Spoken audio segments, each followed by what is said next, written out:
سارے وظائف جو آپ کر سکتے ہیں وہ ضرور کریں.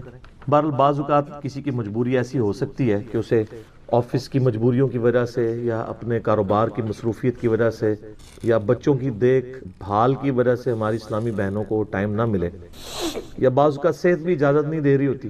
تو سیم یہی سوال سیدنا علی بن ابی طالب رضی اللہ تعالیٰ عنہ علیہ السلام کی بڑی بہن تھی سیدہ ام ہانی سلام اللہ علیہا، جو نبی علیہ السلام کی کزن لگتی ہیں، مولا علی کی بڑی بہن ہے اور ایجڈ خاتون تھی، نبی علیہ السلام کی بہن ہی لگتی تھی، تو آپ ان کے پاس چلے جایا کرتے تھے. تو یہ حدیث سنن نسائی الکبریٰ کے اندر موجود، ہم نے بلو کارڈ کے اندر اس حدیث کا ریفرنس بھی دیا ہوا ہے. پہلے میں ان کارڈز کے بارے میں آپ کو بتا دوں، یہ 2 کارڈز ہمارے ہیں جو ہم نے شروع میں جن کارڈز کو پرنٹ کیا تھا، جو آپ ڈاک میں منگوا بھی سکتے ہیں. ایک بلو کارڈ ہے اور ایک ہے گرین کارڈ. بلو کارڈ جو ہے وہ پیچھے سے مجھے دیں، یہاں تو نہیں رکھے ہوئے، 2 کارڈ دے دیں. بلو کارڈ جو ہے وہ صبح و شام کے اذکار ہیں اور گرین کارڈ جو ہے وہ فرض نماز کے بعد کے اذکار ہیں. ان کے میں نے بڑی حکمت کے ساتھ کلر کوڈنگ کی ہوئی ہے. یہ بلو کارڈ ہے، یہ آپ کو PDF اس کا ahlsunnatpak.com سے آپ ڈاؤن لوڈ کر سکتے ہیں. ایپ بھی بنی ہوئی ہے، ہارڈ کاپی بھی ہماری اکیڈمی سے آپ منگوا سکتے ہیں. فون صبح 9 سے لے کے 5 بجے تک آن ہوتا ہے، +92 کے کوڈ کے ساتھ 32159000162 032159000162. بلو کارڈ میں حکمت ہے. آپ بتا، بلو کارڈ دنیا کا ایک بلو کارڈ ہے، وہ ہے UK میں ورک پرمٹ کو بلو کارڈ کہتے ہیں. یہ آخرت کا بلو کارڈ ہے، صبح و شام کے سنت اذکار، اکثر بخاری مسلم سے. دوسرا کارڈ ہے یہ گرین کارڈ، آخرت کا. دنیا کا بھی گرین کارڈ ہوتا ہے، وہ تو سب کو ہی پتا ہے، امریکن نیشنلٹی. یہ آخرت کا گرین کارڈ، فرض نماز کے بعد سنت اذکار. پھر میں نے ایک مختصر کارڈ بھی بلو کارڈ میں سے نکالا، یہ اورنج کارڈ، جادو ٹونا، وبائی امراض، قدرتی حادثات سے بچنے کے سنت وظائف. یہ سب آپ کو PDF فارم میں اویلیبل ہیں، فریلی آپ ڈاؤن لوڈ کر کے. اس میں صرف 5 اذکار ڈالے تھے. جو بلو کارڈ پورا نہیں پڑھ سکتا کم از کم یہ پڑھ لے، تو اس کے لیے اس معاملے میں انشاءاللہ تعالی آسانی ہو جائے گی. تو یہ تینوں کارڈ جو ہے نا جی، کوشش تو کریں کہ یہ کارڈ روزانہ آپ لوگ پڑھیں، آپ کے لیے بینیفیشری ہوں گے انشاءاللہ تعالی. بل سنن نسائی الکبریٰ کی طرف آئیں، وہ جو حدیث میں بیان کر رہا ہوں. ترمذی میں بھی روایت موجود ہے، لیکن ترمذی والی روایت جو ہے نا کمزور ہے. صحیح سند اس کی سنن نسائی الکبریٰ کے اندر ہے. ہمارے بلو کارڈ میں 19 نمبر کے اوپر یہ وظیفہ ہے. انٹرنیشنل نمبر کے مطابق 10680 10680 نمبر حدیث ہے. سیدہ ام ہانی کہتی ہیں یا رسول اللہ میں بوڑھی ہو گئی ہوں، لمبے وظیفے مجھ سے کوئی نہیں ہوتے، مجھے کوئی ایک وظیفہ ایسا بتا دیں جو میں کر لوں، میرے لیے کفایت کرے. سر جو وظیفہ پھر لیا ہے نا مولا علی کی بہن نے، وہ ایسا وظیفہ ہے کہ مجھے ابھی تک اتنا تگڑا اور کوئی وظیفہ نہیں احادیث میں نظر آیا جس کی اتنی فضیلت ہو.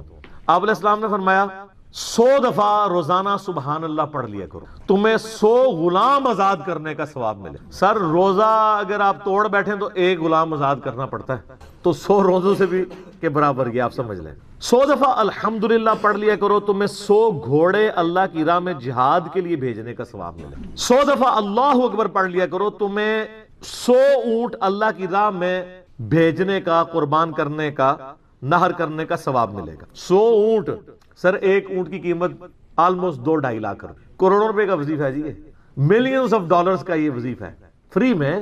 اور 100 دفعہ لا الہ الا اللہ پڑھ لیا کرو، یہ زمین و آسمان کے درمیان جتنا فاصلہ ہے اس کو ثواب سے بھر دے. سر لا الہ الا اللہ کے پھر برابری کون کر سکتا ہے؟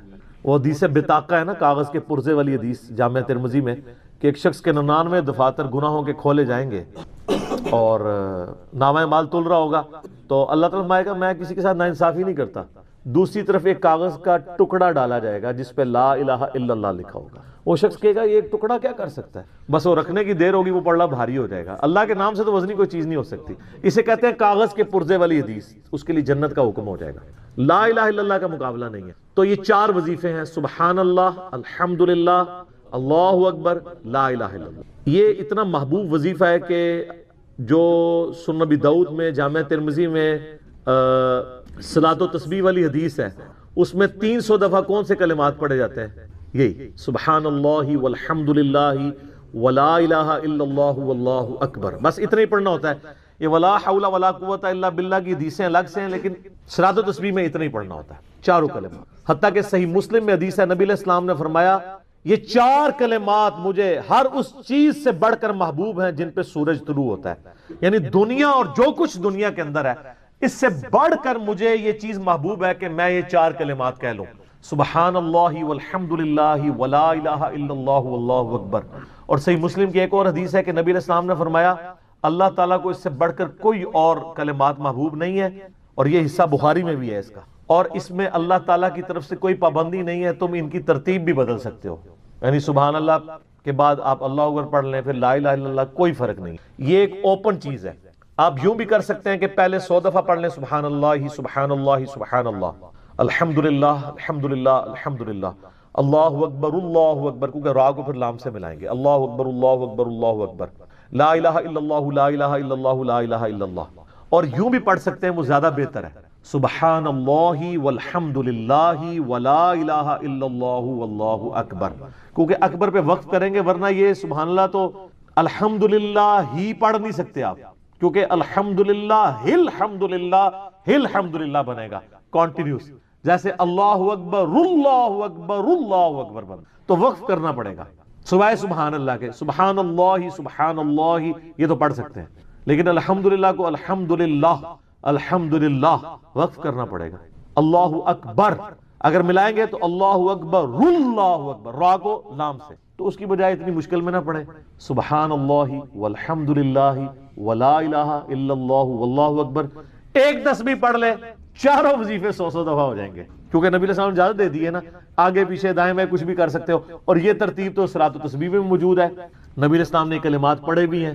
آپ کو پتہ ہے تبلیغی جماعت والے 3 وظیفے بتاتے ہیں، ویسے بڑی سمجھداری سے ہی کسی نے وہ ڈیوائز کیے ہوئے ہیں، 100 دفعہ وہ یہ بتاتے ہیں سبحان اللہ والحمد للہ ولا الہ الا اللہ واللہ اکبر، وہ ساتھ وہ بھی بتاتے ہیں ولا حول ولا قوت الا باللہ، وہ بھی پڑھ سکتے ہیں، وہ بھی صحیح بخاری میں رات کو اٹھتے وقت کی دعا ہے، ہل علی العظیم تک بھی پڑھ سکتے ہیں، وہ ابن ماجہ میں موجود ہے۔ میرا ایک یوٹیوب پہ کلپ ہے 6 کلموں کا ثبوت، تو میں نے بتایا 4 کلمے ثابت ہیں، 2 مولویوں کے لکھے ہوئے ہیں آخری والے جو ہیں، تو بلکہ وہ میرا بیٹا تو وہ کورس میں آیا تو اس نے وہ 2 یاد ہی نہیں کیے، تو اس کو ماں کہہ رہی یاد کرو، کہتی وہ کہتا ثابت ہی نہیں ہے تو کیوں سارے یاد کرو۔ ہم ریکویسٹ کریں گے، ہمارے پاس بھی وہ کورس اسلامیات کا جو ہے نا اس کو ریویو کرنے کے لیے بھیجا ہوا ہے ہماری اکیڈمی میں انہوں نے، تو ہم اس میں ان کو ریکویسٹ کریں گے کہ یہ آخری 2 کلمے نکال دیں، پہلے 4 کلمے ثابت ہیں، وہ تو ثابت ہی نہیں ہے، تو خام خواہ لوگوں کو آپ رٹا رہے ہیں، الٹا جن لوگوں کی شادی ہونے والی ہوتی ہے وہ بیچارے ٹینشن میں پڑے ہوتے ہیں 6 کلمے یاد کرنے کے، حالانکہ کلمے کے ساتھ تو کوئی تعلق ہی نہیں اس کے۔ تو یہ جو صلاۃ و تسبیح کے اندر بھی پڑھا جاتا ہے، لیکن اس میں لا حول ولا قوت الا باللہ نہیں، وہ تو لادہ سے بخاری مسلم میں حدیث ہے کہ جنت کے خزانوں میں سے ایک خزانہ ہے لا حول ولا قوت الا باللہ، تو آپ پڑھنا چاہتے ہیں ضرور پڑھیں، اس میں وظیفے کے طور پہ آپ پوری تسبیح اس کی پڑھ لیں بے شک۔ تو تبلیغ جماعت والے یہ بتاتے ہیں 100 دفعہ درود شریف بتاتے ہیں اور 100 دفعہ استغفار بتاتے ہیں، تو بہت انٹلیکچوئل چیز ہے۔ یہ وظیفہ اتنا کمال ہے کہ آپ کے ہر فرض نماز کے بعد یہ وظیفہ نبی علیہ السلام نے مشروع کیا ہے، مسلم شریف میں حدیث ہے ہر فرض نماز کے بعد یہ وظیفہ پڑھنے والا کبھی نامراد نہیں جاتا، 33 دفعہ سبحان اللہ، 33 دفعہ الحمدللہ اور 34 دفعہ اللہ اکبر۔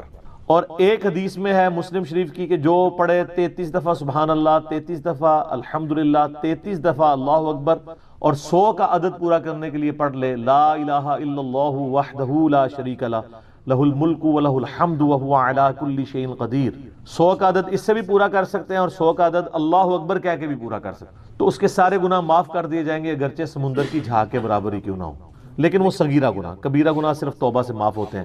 وہ صحیح مسلم میں حدیث ہے کہ اگر بڑے گناہوں سے بچا جائے تو ایک جمعے سے دوسرا جمعہ، ایک رمضان سے دوسرا رمضان اور ایک نماز سے دوسری نماز درمیان کے گناہوں کا کفارہ بن جائے گی، لیکن جو نماز ہی نہیں پڑھتا تو جمعہ پڑھتا رہے تو وہ تو بڑے گناہوں سے نہیں بچا ہوا نا۔ مسلم شریف میں حدیث ہے بندے کے کفر اور اسلام کے درمیان فرق نماز ہے، یہ نہ ہو کہ ایک رمضان پڑھ لے اگر رمضان کے لیے چلے سارے، نہیں نا، اس طرح نہیں ہوگا۔ تو یہ وظیفہ اتنا کمال ہے، بخاری مسلم دونوں میں حدیث ہے، کچھ غریب صحابہ حضور کے پاس ہے، یا رسول اللہ ہر مقابلے میں ہم برابری کر لیتے ہیں امیر اصحاب کی، وہ روزے رکھتے ہیں ہم بھی روزے رکھ لیتے ہیں، وہ نمازیں پڑھتے ہیں ہم بھی نمازیں پڑھ لیتے ہیں، وہ جہاد کرتے ہیں ہم بھی جہاد کر لیتے ہیں، ایک معاملے میں آ کے ہم مارے جاتے ہیں، قرآن میں بار بار آیا اللہ کی راہ میں خرچ کرو، ہم تو خود ہی غریب ہیں، تو آپ ہمیں کوئی اس کا حل تجویز کریں۔ تو آپ فرمایا میں تمہیں ایک ایسی چیز بتاتا ہوں کہ تم ان کی برابری کر لو گے، تم ہر فرض نماز کے بعد 33 دفعہ سبحان اللہ، 33 دفعہ الحمدللہ، 34 دفعہ اللہ اکبر پڑھ لیا کرو، یہ بخاری مسلم دونوں میں. کچھ دنوں کے بعد پھر وہ حاضر ہوئے. یا رسول اللہ وہ تو امیر صاحبہ کو بھی پتہ چل گیا, وہ بھی یہی کچھ پڑھ رہے ہیں, اب ہم کیا کریں؟ تسی تک لو جناب, تسی گرین کارڈ دے تے بلو کارڈ دے چکر پہ ہو, دنیا دے آخرت کے نہیں. صحابہ کرام آخرت کے بلو اور گرین کارڈ کی بات کر. تو نبی علیہ السلام مسکرائے, آپ نے فرمایا ذالک فضل اللہ یؤتی من یشاء, یہ اللہ کا فضل ہے, میں تو اللہ کا فضل نہیں روک سکتا. ٹھیک ہے نا. تو ظاہر ہے گیون سرکمسٹانسز اللہ کے دیے ہوئے ہیں, اس کے اندر آپ بیسٹ پرفارم کرنے کی کوشش کریں. اللہ کے فضل کو تو کوئی روک نہیں لگا سکتا نا. کوئی یہ نہیں کہہ سکتا کہ جی وہ یعنی تیرے ہوتے جنم لیا ہوتا کیوں نہیں ہوا, ہو سکتا ہے ابو جہل ہی ہوتا. تو جس حال میں اللہ نے رکھا ہے اسی کو آپ بہتر سمجھیں. تو اس طرح کی کئی احادیث ہیں جو ان وظیفوں کو سپورٹ. اچھا, مسلم شریف میں ایک حدیث میں یہ بھی آیا کہ 10 دفعہ سبحان اللہ, 10 دفعہ الحمدللہ اور 10 دفعہ اللہ اکبر. اگر کسی کے پاس ٹائم تھوڑا ہے نا تو فرض نماز کے بعد یہ بھی پڑھ سکتے, 10 دفعہ بھی وظیفہ یہ والا کیا جا سکتا. ایک بڑی رکت انگیز حدیث ہمارے یوسف بھائی نے اس پہ کلپ بھی بنایا ہے, صفین کی راتوں میں. بخاری مسلم دونوں میں حدیث ہے. مولا علی علیہ السلام خود روایت کر رہے ہیں. وہ کہتے ہیں کہ نبی علیہ السلام کو جب اللہ نے کشادگی دی, کچھ غلام آپ کو گفٹ ملے, تو میں نے فاطمہ سے کہا کہ تم پورا دن گھر کی صفائی کرتی ہو, چکی چلاتی ہو, اس کی وجہ سے ان کے ہاتھ پہ بھی نشان بن گئے تھے. اس طریقے سے سامان اٹھا کے لاتی تھیں تو وہ رسی کے نشان یہاں پڑے ہوئے تھے. تو نبی علیہ السلام سے جا کے جو ہے وہ ایک غلام ڈیمانڈ کر لیتے ہیں جو ہمیں ذرا ہیلپ آؤٹ کر دے گا, جب سب کو مل رہا ہے تو ہمیں بھی مل جائے گا. تو سیدہ فاطمہ حاضر ہوئی. یہ حدیث بخاری میں بھی ہے, مسلم میں بھی. تو حضور علیہ السلام کے پاس گئیں, بات نہیں کر. طبیعت میں تربیت کس کی تھی سر؟ بولڈنس نہیں تھی وہ والی, حالانکہ باپ ہے اور حضور کو پتا تھا اپنی بچی کی عادت. تو وہ گئیں, بات نہیں کر سکی, واپس چلی گئی. تو حضور علیہ السلام محفل برخاست ہوئی, آپ خود آ گئے. سر وہ حدیث کمال ہے. مولا علی کہتے ہیں میں اور فاطمہ ایک چادر میں لیٹے ہوئے تھے اور نبی علیہ السلام ہمارے گھر میں آئے اور پاؤں کی جانب سے نبی علیہ السلام ہمارے بستر میں داخل ہوئے, حتیٰ کہ آپ کے پاؤں کی ٹھنڈک ہم نے اپنے سینے پہ محسوس کی. یعنی حضور علیہ السلام نے پاؤں کی جانب سے اپنے پاؤں انٹر کیے اور وہ پاؤں سیدہ فاطمہ اور مولا علی کے سینے تک پہنچ گئے, تو انہوں نے ان کو سینے سے لگا لیا. سر یہ فرینکنس کسی صحابی کو نصیب ہو سکتی ہے؟ تو آپ نے فرمایا وہ فاطمہ تم آئی تھی, کوئی کام تھا؟ سیدہ فاطمہ سے پھر بھی بات نہیں نکلی. تو حضرت علی کہتے ہیں میں نے نا پھر کہا یا رسول اللہ وہ میں نہیں بھیجا تھا, پورا دن کام کرتی ہے. آپ کی بیویاں کہتی ہیں ہماری کوئی ذمہ داری نہیں ہے. یہ بھی تو بیوی تھی نا. بخاری مسلم میں حدیث ہے جنتی عورتوں کی سردار ہے فاطمہ سلام اللہ علیہا. تو میں نے غلام کے لیے عرض کیا تھا یہ تھک جاتی ہے, ہمیں ہیلپ آؤٹ کر دے گا. آپ علیہ السلام فرمایا میں تمہیں سے بہتر نہ چیز عطا کروں؟ کہ یا رسول اللہ عطا کریں. یعنی آپ لوگ تو سمجھ رہے ہوں گے کہ غلام مانگا ہے تو شاید ایک گھوڑا بھی ساتھ گفٹ مل جائے گا. ان کا جب رات کو بسترے پہ جانے لگو نا تو 33 دفعہ سبحان اللہ, 33 دفعہ الحمدللہ اور 34 دفعہ اللہ اکبر پڑھ لیا کرو. یہ تمہارے لیے اس غلام سے بھی بہتر ہے. یعنی سارے دن کی تھکاوٹ اتر جائے گی. سر یہ بہت بہترین وظیفہ ہے. تو اچھا, یہ حدیث مولا علی پوری زندگی سنایا کرتے تھے کیونکہ حضرت فاطمہ اور مولا علی کی ایک محبت بڑی مثالی تھی. پھر لوگ بھی جو ہے نا وہ مولا علی سے پوچھا کرتے تھے وہ فاطمہ والی حدیث, تسبیح فاطمہ, اسے تسبیح فاطمہ اسی لیے کہا جاتا ہے. تو یہ حدیث جب بیان کی مولا علی نے تو آگے نے تابعین نے پوچھ لیا, بخاری مسلم دونوں میں ہے, کہ حضرت علی کہتے ہیں کہ وہ دن ہے, آج کا دن ہے, میں نے کبھی یہ وظیفہ چھوڑا نہیں ہے. سر استقامت تو خود مل جاتی ہے. جس کے بسترے میں جا کے نبی علیہ السلام وظیفہ سکھا رہے ہوں تو وہ پوری زندگی اس واقعے کو کبھی بھول سکتا ہے کہ مجھے خود آ کے میرے بسترے میں آ کے, اور حتیٰ کہ آپ کے قدم مبارک میرے سینے سے لگے تھے, اس حال میں حضور نے مجھے یہ تحفہ دیا ہے, وہ تحفہ کوئی بھلا سکتا ہے؟ تو تابعی نے کہا کہ مولا علی سے کہا کہ کیا جنگ صفین کی راتوں میں بھی آپ یہ وظیفہ پڑھا کرتے تھے جب مسلمانوں پہ اتنا مشکل وقت تھا, آپ میدان جنگ میں تھے؟ آپ دیکھیں 30 سال کے بعد مولا علی کو تلوار دوبارہ اٹھانا پڑی اسلامی نظام کو بچانے کی. تو مولا نے کہا ہاں صفین کی راتوں میں بھی میں نے کبھی یہ وظیفہ نہیں چھوڑا. تو اس پہ وہ کلپ بنایا تھا صفین کی راتوں میں. یہ اتنا کمال کا وظیفہ. اللہ تعالیٰ ہمیں اس وظیفے پہ استقامت دے, اور کچھ نہ کر سکیں یہ ضرور کیا کریں. بخاری مسلم میں حدیث ہے, عائشہ کہتی ہیں نبی علیہ السلام نے فرمایا کہ اللہ تعالیٰ کو سب سے بڑھ کر محبوب عمل وہ ہے جو مستقل مزاجی سے کیا جائے, خواہ تھوڑا ہی کیوں نہ ہو, بنسبت اس عمل کے جو بہت زیادہ ہو لیکن مستقل مزاجی سے نہ ہو. ایک بندہ ایک دن 1000 دفعہ سبحان اللہ پڑھتا ہے, اگلے دن 10 دفعہ پڑھتا ہے, اس سے بہتر روزانہ ہی 10 دفعہ پڑھ لے. تو یہ وظیفہ 100 دفعہ پڑھنے کے لیے کوئی زیادہ ٹائم ریکوائرڈ نہیں ہوتا. آپ روٹین میں ہیں, آپ پاس دونوں آپشن ہیں, الگ الگ کر کے پڑھ لیں تب بھی ٹھیک ہے, ایک ہی دفعہ میں پڑھ لیں سبحان اللہ والحمدللہ ولا الہ الا اللہ واللہ اکبر تب بھی درست ہے. اور فرض نماز کے بعد تو اور کوئی وظیفہ، ایک آیت الکرسی والا وظیفہ اور یہ تسبیح فاطمہ والا وظیفہ اور تکبیر بلند کرنا، استغفار پڑھنا، اللہم انت السلام منک السلام، سارے اذکار اس میں لکھے ہوئے ہیں. چند ایک وظائف تو ضرور پڑھیں اور اس میں یہ والا وظیفہ کبھی نہ چھوڑیں، یہ بہت ایکسٹرا آرڈنری.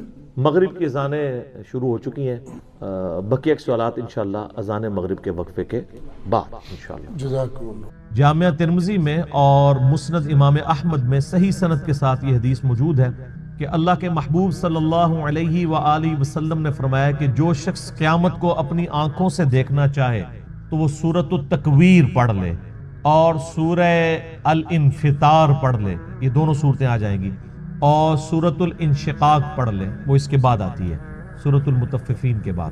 یہ تین صورتیں ایسی ہیں کہ اگر کسی نے قیامت کو اپنی آنکھوں سے دیکھنا ہے، وہ یعنی ویڈیو فلم اس کی دیکھنی ہے قیامت کے دن کا نقشہ، تو ان تین صورتوں کو پڑھ لیں. بڑی جاندار یہ صورتیں ہیں. اللہ کا نام لے کے شروع کرتے ہیں. اعوذ باللہ من الشیطان الرجیم، بسم اللہ الرحمن الرحیم. اذا الشمس کورت، وہ وقت یاد کرو جب سورج کو لپیٹ دیا جائے گا. وَإِذَا النُّجُومُ انْكَدَرَتْ، اور ستارے بکھر جائیں گے.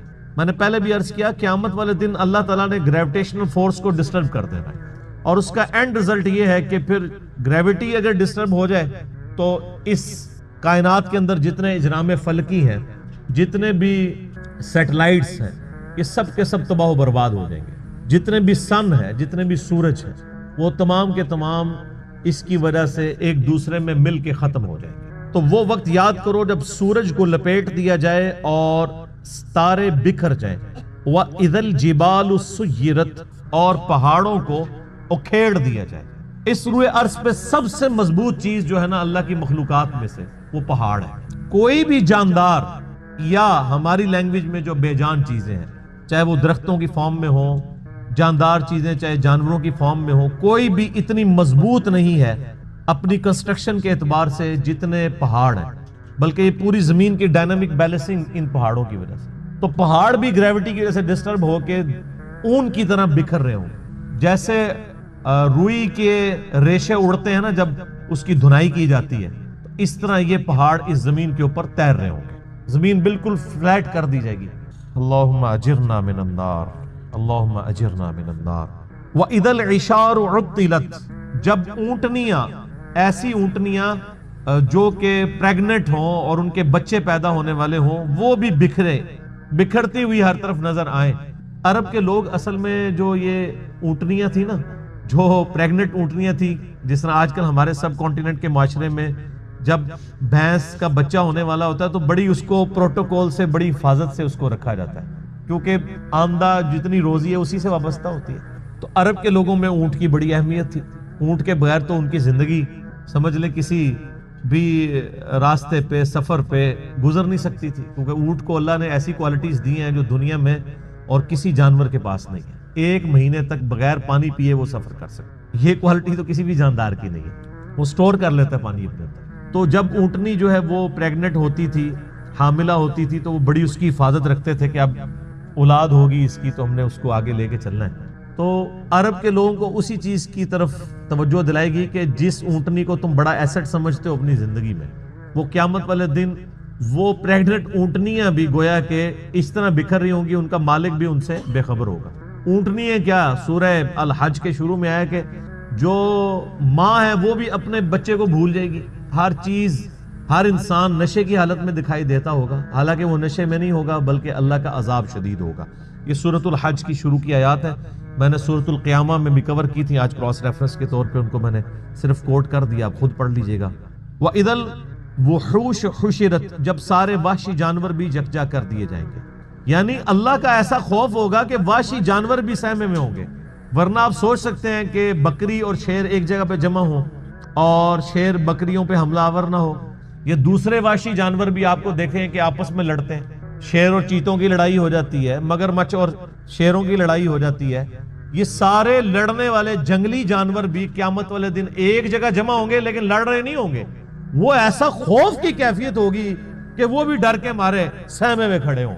انسانوں کی بھی کیا حالت ہونی ہے، تو وہ وحشی جانور بھی، کیونکہ قیامت دن ان کو بھی زندہ کیا جائے گا. صحیح مسلم میں حدیث ہے کہ قیامت والے دن اللہ تعالیٰ ایک سینگ والی بکری اور ایک بغیر سینگ والی بکری، جس نے دنیا میں آپس میں لڑائی کی اور سینگ والی بکری نے بغیر سینگ والی بکری کو سینگ مارا، تو اللہ تعالیٰ قیامت والے دن، صحیح مسلم کی حدیث ہے، دونوں کو زندہ کرے گا اور بغیر سینگ والی بکری کو سینگ دیے جائیں گے اور سینگ والی کے سینگ چھین لیے جائیں گے کہ آج تم اپنا بدلہ اتارو۔ بدلے کا دن ہے جی وہ، مالک یوم الدین، قیامت کا دن، بدلے کا دن۔ دنیا میں کسی بڑے سے بڑے بدماش کی بدماشی چل سکتی ہے، لیکن آخرت میں لمن الملک اليوم، آج کے دن کس کی بادشاہت ہے؟ للہ الواحد القہار، اس اکیلے اللہ کی جو سب پہ چھایا ہوا ہے۔ آپ دیکھیں یہ سورۃ المومن کی آیت ہے، اللہ نے قیامت کے دن اپنا نام ہی القہار رکھا ہوا ہے، سب پہ چھایا ہوا۔ تو اللہ تعالیٰ فرماتا ہے اس دن وحشی جانور بھی سہمے میں کھڑے ہوں گے ایک جگہ۔ وَإِذَا الْبِحَارُ سُجِّرَتْ، جب سمندر بھڑکا دیے جائیں گے۔ وَإِذَا دَكَّتِ الْأَرْضُ دَكًّا دَكًّا، آگے جا کے آئے گا نا، زمین کو کوٹ کوٹ کے برابر کر دیا جائے گا، یہ زمین کو فلیٹ کر دیا جائے گا، سارے پہاڑ، اونچی نیچی چیزیں سب ختم کر دی جائے گی۔ تو ظاہر ہے اس کا اینڈ رزلٹ یہی نکلنا ہے کہ زمین کے اندر جو لاوا ہے وہ باہر آ جائے گا یا ایٹ لیسٹ اوپر آ جائے گا۔ تو یہ جو سمندر ہیں، آپ کو پتا ہے سمندروں کے نیچے بھی آتش فشاں ہیں، بعض اوقات سمندروں کے اندر آتش فشاں پھٹتے ہیں تو ایک نئے نئے جزیرے بھی نمودار ہو جاتے ہیں۔ اکثر ٹی وی پہ خبر بھی آتی ہے کہ فلاں سمندر میں، پیسیفک اوشن میں یا اٹلانٹک کے اندر ایک نیا جزیرہ نمودار ہوا ہے۔ وہ جزیرہ کیسے اوپر آتا ہے؟ نیچے وہ آتش فشاں جو ہے وہ اگلتا رہتا ہے، لاوا، وہ سمندر کے پانی میں ٹھنڈا ہوتا رہتا ہے، وہ لاوا جمع ہو کے پورے کا پورا ایک نیا آئر لینڈ بن جاتا ہے۔ اور وہ آتش فشاں اتنے طاقتور ہیں کہ ان کی وجہ سے بعض اوقات جب پانی کے اندر ابال پیدا ہوتا ہے، جیسا کہ آپ کسی پانی کے برتن میں کوئی پتھر پھینکیں تو اس میں سے لہریں جنریٹ ہوتی ہیں نا، تو اسی طریقے سے سمندر کے اندر جب آتش فشاں پھٹتے ہیں نا تو اس کے جو بڑا بڑا لاوا نکلتا ہے وہ بڑے بڑے پتھروں کی فارم میں بن جاتا ہے، لیکن اس کی وجہ سے زمین کے اس لاوے کی وجہ سے سمندر کے اندر ویوز پیدا ہوتی ہیں، جیسا کہ باہر سے پتھر مارنے کی وجہ سے ہوتی ہیں، چاہے باہر سے پتھر مارا جائے چاہے اندر سے پتھر ہو، تو وہ ایک دفعہ ویوز تو نکلیں گی، اور وہی ویوز ہیں جو سونامی کی شکل میں۔ اور آپ جا کے ذرا یوٹیوب پہ ویڈیوز دیکھ لیں، ایک ایک سونامی آتا ہے تو لاکھوں لوگوں کی زندگی اور کروڑوں کی اور اربوں ڈالرز کی جو کنسٹرکشنز ہیں ان کو ختم کر دیتا ہے۔ تو قیامت والے دن بھی یہی ہونا ہے کہ وہ لاوا جب اگلا جائے گا تو یہ جو بڑے بڑے سمندر ہیں یہ سمجھیں کہ دیگیں بن جائیں گی، جیسے دیگ آپ آگ کے اوپر چڑھا دیں۔ اب یہ سارے سمندروں کے نیچے جب یہ آگ سلگ رہی ہوگی تو وہ نقشہ وَإِذَا الْبِحَارُ سُجِّرَتْ، جب سمندر بھڑکا دیے جائیں گے۔ ظاہر ہے سمندر کے اندر آگ لگ جائے گی، کیسے؟ سمندروں کے نیچے وہ آتش فشاں کی دیگیں ہوں گی تو یہ سمندر کے پانی بھی گرمائش کی وجہ سے ابل رہے ہوں گے۔ اللہم اجرنا من النار۔ سر انسان کی جائے پناہ کیا ہوگی پھر؟ تو خوش نصیب تو وہ لوگ ہیں جن کو اللہ کے عرش کا سایہ نصیب ہوگا۔ بخاری و مسلم میں حدیث ہے کہ قیامت والے دن اللہ کے سائے کے سوا، یعنی اس کے عرش کے سائے کے سوا اور کوئی سایہ نہیں ہوگا، اور 7 طرح کے لوگ اس کے عرش کے سائے کے نیچے ہوں گے۔ ان میں سے ایک شخص وہ ہے جس نے جوانی میں توبہ کر، در جوانی توبہ کردن شیوائے پیغمبری، یہ پیغمبروں کا طریقہ ہے جوانی میں توبہ کر۔ بوڑھا ہو کے تو شیر بھی شکار کرنا چھوڑ دیتا ہے۔ لن تنالوا البر حتى تنفقوا مما تحبون، تم کبھی بھی نیکی کا اعلیٰ درجہ حاصل نہیں کر سکتے جب تک کہ اپنی پسندیدہ چیز اپنے رب کو نہ دے دو۔ انسان کی زندگی میں سب سے پسندیدہ چیز اس کی جوانی ہے، جو جوانی اپنے رب کو دے دے تو ظاہر ہے وہ پھر اس چیز کا حقدار ہے کہ اسے اللہ کے عرش کا سایہ نصیب ہو۔ اس کے علاوہ بھی اور لوگ ہیں، اگر آپ نے وہ حدیث ڈیٹیل سے پڑھنی ہے تو وہ حدیث بخاری مسلم دونوں میں ہے۔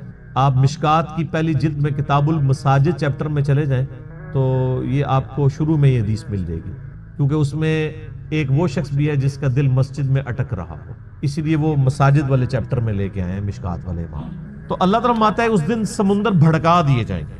وَإِذَا النُّفُوسُ زُوِّجَتْ، اور جب جانوں کو جوڑ دیا جائے گا، یعنی مطلب روح اور جسم کا تعلق قائم کر کے مردوں کو قبروں سے نکال دیا جائے۔ وَإِذَا الْمَوْعُودَةُ سُئِلَتْ، اور جب کہ اس زندہ بچی سے پوچھا جائے گا جسے زندہ دفنا دیا تھا اس کے ماں باپ۔ آپ کو پتا ہے عرب کے لوگ بچی کی پیدائش سے وہ نفرت کرتے تھے، اور آج تک یعنی ہمارے سب کانٹیننٹ کے معاشرے میں وہ فرسودہ نظریات چل رہے ہیں، حتیٰ کہ مسلمانوں کے ہاں بھی چلتے ہیں، ہندوؤں کے ہاں تو بہت زیادہ ہے۔ 8 سے 15 سال پہلے کی آلموسٹ رپورٹ ہے BBC کی کہ انڈیا کے اندر روزانہ 3000 بچیاں پریگنینسی کے دوران مار دی جاتی تھی، 3000 روزانہ۔ ظاہر ہے 1 ارب سے زیادہ جب آبادی ہوگی، اب تو 1.5 ارب کے قریب پہنچ چکی، تو اس میں 3000 تو کچھ بھی نہیں. اسی وجہ سے آج انڈیا میں مردوں کی تعداد عورتوں سے زیادہ ہو گئی. 3000 بچے آج بھی وہی چیزیں چل رہی ہیں. اور ہمارے بھی سب کانٹیننٹ کے معاشرے میں, آپ پنجاب کے معاشرے میں تو بالخصوص دیکھ لیں کہ بچی کی پیدائش کو ایک نٹوریس چیز سمجھا جاتا ہے, ماں کے حق میں بھی اور اولاد کے یعنی اعتبار سے باپ کے حق میں. اور وہ ساسیں جو خود فیمیل جینڈر سے تعلق رکھتی ہیں وہ اپنے پوتی کے پیدا ہونے کے اوپر ناخوش ہو رہی ہوتی ہیں, حالانکہ انہوں نے نہیں سوچا کہ کیا وہ خود مرد تھی. وہ اگر فیمیل پیدا ہوئی ہے تو ٹھیک ہے, لیکن ان کے بیٹے کے ہاں اگر کوئی بچی پیدا ہو گئی ہے تو غلط ہے. کتنی یہ بری ٹریڈیشن.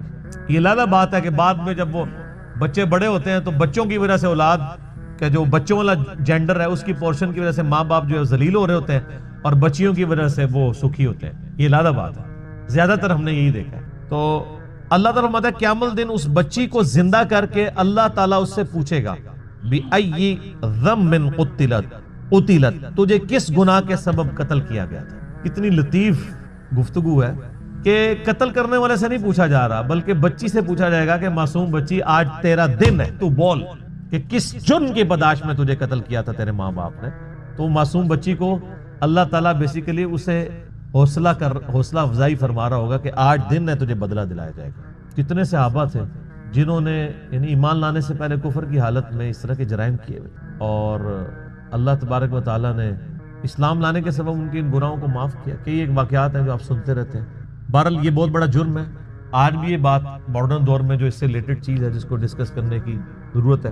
نیٹ کے اوپر آپ کو شعر و شاعری کی فارم میں بھی ایسی نظمیں ملیں گی سیدنا داہیہ قلبی رضی اللہ تعالیٰ عنہ کے بارے میں کہ ان کی ایک چھوٹی سی بچی تھی جو انہوں نے دفنا دی تھی, اور جب وہ اسلام قبول کرنے کے لیے آئے تو انہوں نے پورا بڑا رکت انگیز واقعہ ہے, وہ انسان بیان بھی نہیں کر سکتا. تو وہ بیان کر کے کہا یا رسول اللہ مجھے کیا یہ میرا گناہ بھی معاف ہو جائے گا؟ تو اللہ نے فرمایا, اللہ کے نبی علیہ السلام نے فرمایا کہ اسلام پچھلے سارے گناہوں کو معاف کر دیتا ہے. بہرحال آج کے دور کے اعتبار سے اس میں عبرت یہ ہے کہ اللہ کا شکر ہے اسلام کی برکت سے لوگ کم از کم بچیوں کو دفناتے تو نہیں ہیں, لیکن پریگنینسی کے دوران ضائع کرانا بھی کسی نہ کسی درجے میں اسی جرم کے اندر فال کرتا ہے. پریگنینسی آئیڈینٹیفائی ہوگی, ایون آئیڈینٹیفائی نہ بھی ہوئی ہو کہ یہ میل ہے یا فیمیل, اس سے پہلے بھی آپ یہ کام کر نہیں سکتے.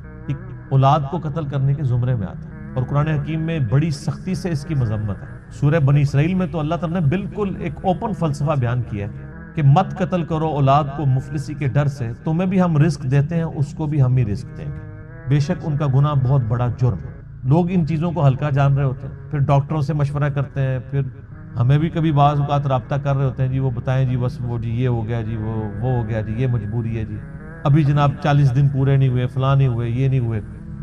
ونس پتہ چل گیا پریگنینسی ٹھہر گئی ہے, چاہے وہ 1 دن کی بھی ہے, آپ اس کو ضائع نہیں کروا سکتے. ہاں اس سے پہلے اگر کوئی بندہ وقفے کی کوئی صورتحال پیدا کرے تو وہ تو جائز ہے. میرے اس کے اوپر بخاری مسلم کی حدیث کی روشنی میں آپ فیملی پلاننگ لکھیں یوٹیوب پہ اور میرا نام لکھیں تو آپ کلپ کھول کے سامنے آ جائے گا. تو یہ آج اس کی ماڈرن فارم یہ ہے کہ لوگ پریگنینسی ضائع نہ کروائیں, یعنی لیکن جو ہے وہ جب آئیڈینٹیفائی ہو جائے تو پتہ چلے کہ فیمیل ہے تو پھر اس وقت ضائع کروا دیں, یا اس سے پہلے بھی کروائیں. یہ ایک ماڈرن فارم ہے, تو یہ بھی اسی طریقے سے اس کو کنڈیم کیا جائے گا. تو اللہ تعالیٰ ہمارا اس دن پھر بچیوں سے پوچھا جائے گا کہ تمہیں کس جرم میں قتل کیا گیا. یعنی بہت بڑا یہ جرم ہے.